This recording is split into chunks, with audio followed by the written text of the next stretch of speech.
იმას მანქანის ავტომობილის დაზვევას ბევრი კომპანია არის GPI ჰოლდინგი, არის ალდაგი, არის რაღაცა ეგონი PSP-ს ბევრი სადაზვევო კომპანია, რომელიც ავტომობილს TBC-საც აქვს. მაგრამ აქ არის ერთი მომენტი, ორი მომენტი. პირველი რომ შენ მანქანას საზვევ და არის კიდე მესამე პირის პასუხისმგებლობა თუ რაღაც, ანუ თქვათ ახლა შენ მანქანა ყავს ვიღაცას გაკარი და შენ გიწევს იმას თანხა გადაუხადო. აი მაგ თემასაც აზღვევ რა, სადღაც აი ცალკე ეგრო სასურველია რომ დაზვეული ქონდეს რომ ვიღაცას გაკრა და იქ ლიმიტებია 5,000, 10,000 ლარი და სადღაც ტარიფებია 6 ლარი თვეში, 14 ლარი თვეში, 14 ლარიანი 10,000 ლარს აზღვევ, ანუ რომ ვიღაცას გაკრავ და არ თქვა 10,000 ლარამდე იმას აუნაზღაურებს, ანუ ისაა საშიში. ანუ შენი მანქანა შენია, ხა შენ როცა გინდა გააკეთებ, მაგრამ მეორე ტიპის დაზვევ ეხლა მე მაგალითად რაღაცა აუტო მიქსით რაღაც მე მგონი GPI-ს ახლა ზოგი აქებს, ზოგი არ აქებს, მაგრამ ნორმალური კომპანია, კარგი კომპანია რატო? ყველაფერი მოდის ფასიდან გამომდინარე. ახლა ვარიანტი აქვს ის რომ ეს აუტო მიქსი თუ რაც არის 10,000 ლარამდეა ლიმიტი, 54 ლარს იხდი თვეში, ნორმალური ფასია, ყველაზე მინიმალურია თორე აი სხვა დაზვევები შეიძლება უკეთესი მომსახურება, მაგრამ ძვირიღის. იხდი ყოველ თვე ინტერნეტით შეიძლება ეს დარეგისტრირება შეყავს იქ.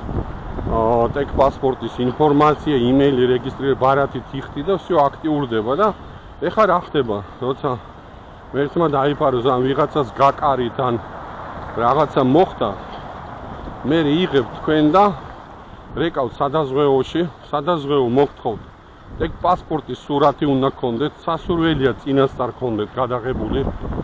მანქანის ზოგჯერ ნომერსაც ითხოვენ, იმას სპიდომეტრზე რამდენია ის იქ მილები თუ კილომეტრები გავლილი, იმასაც გადაგაღებინებენ. ვინ კოდი არის შუშაზე, წინ საქარე მინაზე და კარებში.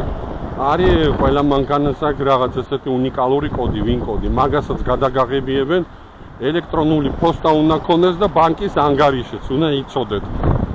და WhatsApp-ი უნდა გქონდეთ დაყენებული, იმიტომ რომ სადაზვეოდან დაგირეკავს ვიღაცა მენეჯერი, ასე ვთქვათ, მოგამაგრებენ იმას. შენ უნდა გადაუღო იმ დამტრეულ მანქანას სურათები, არ უნდა გაამოძრაო, დარეკო, პატრულში დაგარეკინებენ, რომ პატრული მოვა, შეგამოწეს, რომ ნასვამი არ იყო, ოქმს შეადგენს, ეს ოქმიც უნდა გადაიღო და ეს ყველაფერი WhatsApp-ში უნდა ჩაუყარო იმ მენეჯერს, ასე ვთქვათ რა. წინასწარ აი ეს ხდება პროცესი. შემდგომ ისინი შეაფასებენ ამას ზარალს, შენ ზარალს და ეხლა შენ იმასაც იმის მანქანას დაზვეულია, ანუ იმასაც უხდის თუ დაჭირდა. პლუს კიდე ერთი მომენტი რომ იქ ეწერა რომ თურქეთში, სომხეთში, აზერბაიჯანში, საქართველოშიც რა ეს მანქანა დაზვეული, რაღაც იქ მოუყარი თვალი. ხო და რა ვიცი მე პირადად გირჩევთ ამ დაზვევას, იმიტომ რომ იაფია და უნდა გქონდეთ. იმიტომ რომ ზოგი დადის ესეთი ძვირიანი მანქანით, რომ იქ კაროჩე რაღაცა რო იყოს, ნუ ალებში უნდა წახვიდე რა. ყველა და ჯობია ეს 54 ლარი იხადო თვეში და წლარად იარო რა, სადაზვეო მოაგვარებს. პატრული როცა მოდის, იქ ჩაბერაო რა. თუ ნასვამი ხარ, არაფერს არ აგინაზღაურებს რა. და ან წითელზე გაია, რაღაცა არის იქ პირობები ისეთი, რაზეც ანაზღაურებას არ აკეთებს. მე იმ თანხას შეაფასებს დაგისვავენ ანგარიშზე, ან გეტყვიან რომ აი ჩვენ პროვაიდერ სახელოსნოში გაწყობს და იქ გაგიკეთებთ რა. ნორმალურ თანხას იხდიან. შემდგომ პატრული გაჯარიმებს. თუ შენი ბრალია 250 ლარიან ჯარიმას გამოგიწერენ რა, სასურველია ეს ეგრევე გადაიხადო რა.